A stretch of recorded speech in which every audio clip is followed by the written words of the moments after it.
The village of Iboko had always been a place of simple joys, situated between lush hills and windy rivers. It was a community bound by tradition, hard work, and unity. But for the past 3 years, an unrelenting drought had drained the land of its vitality. Crops withered in the fields. The rivers shrank to narrow trickles, and the once vibrant laughter of children faded to harsh whispers of worry. The elders gathered frequently under the ancient baobab tree, their faces etched with concern, prayers to the gods, and rituals to summon rain had yielded nothing but silence.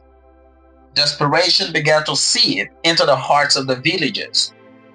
It was during one of these grim gatherings that Grandpa Ojo, the village storyteller, cleared his throat and began to speak of the Golden Kola. Long ago, he said, his voice resonant and filled with mystery, there was a treasure hidden deep in the forest of silence. The Golden Kola, a sacred fruit, is said to hold the power to bring prosperity and balance to anyone who possesses it.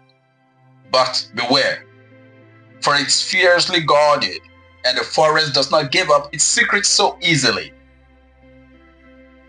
Among those listening to Grandpa Ojo's story were 4 young friends. Adisa, the bold and determined daughter of the village chief. Kelechi, the ever-skeptical but fiercely loyal son of the blacksmith. Zainab, a quiet yet deeply intuitive girl who carried a charm from her late grandmother. And Chijioke, the mischievous storyteller whose humor masked a deep sense of responsibility. The story of the Golden Kola ignited something in them, a flicker of hope amidst the despair. Late that night, under a sky strewn with stars, the friends gathered by the dried-out well.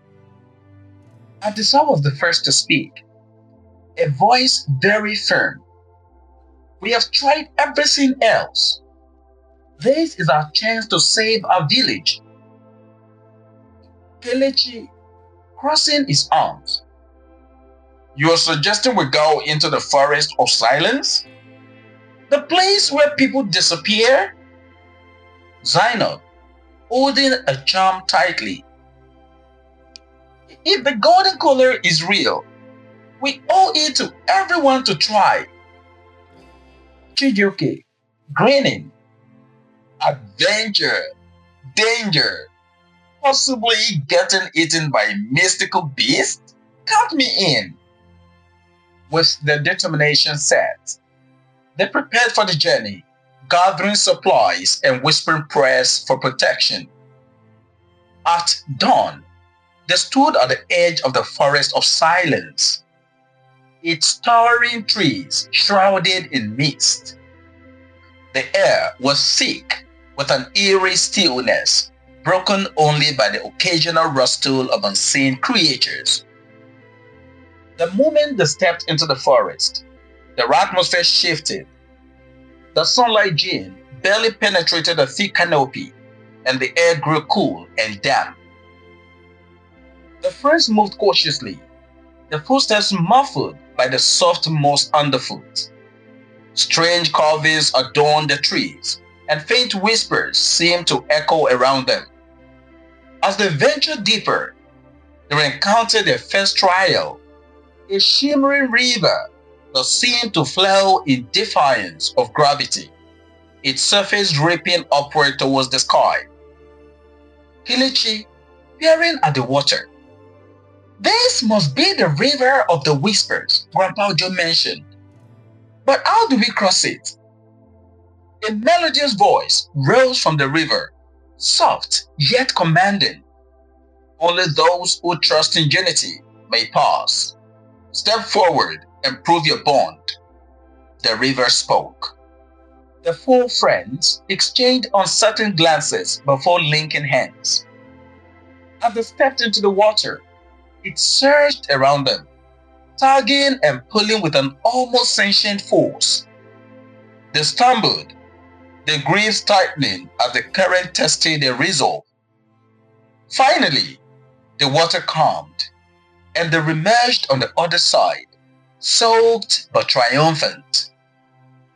That wasn't just water, it felt alive, Zainab said, catching her breath. It's a test. The forest is watching us, Adisa echoed. As they continued on their journey, they seemed to arrive at a maze of towering rocks that seemed to arm with an unnatural energy. The sound grew louder with each step, making it hard for them to think. Chijioke, covering his ears. Is it just me? Or are these rocks trying to drive us mad? A disembodied voice echoed around them. To find a path, answer this question. What grows but never leaves? The voice asked. The group fell silent, their minds racing and panting. Zainab, murmuring, what grows but never leaves? That's a shadow. A shadow. A shadow.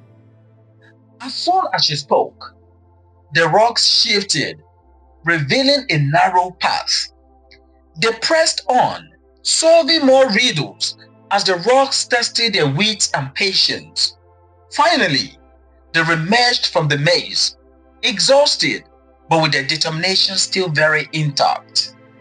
Next time, I think we should come with a map, Kelechi said, grinning weakly.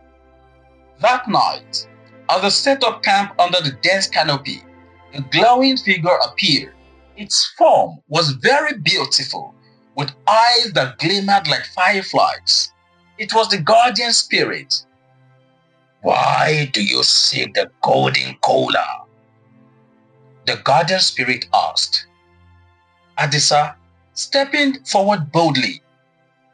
Our village is suffering. We seek it to bring back the rain and restore our land. The guardian spirit studied them with piercing intensity. Many seek the Golden Kola for selfish reasons. To prove your worth, you must face your greatest fears.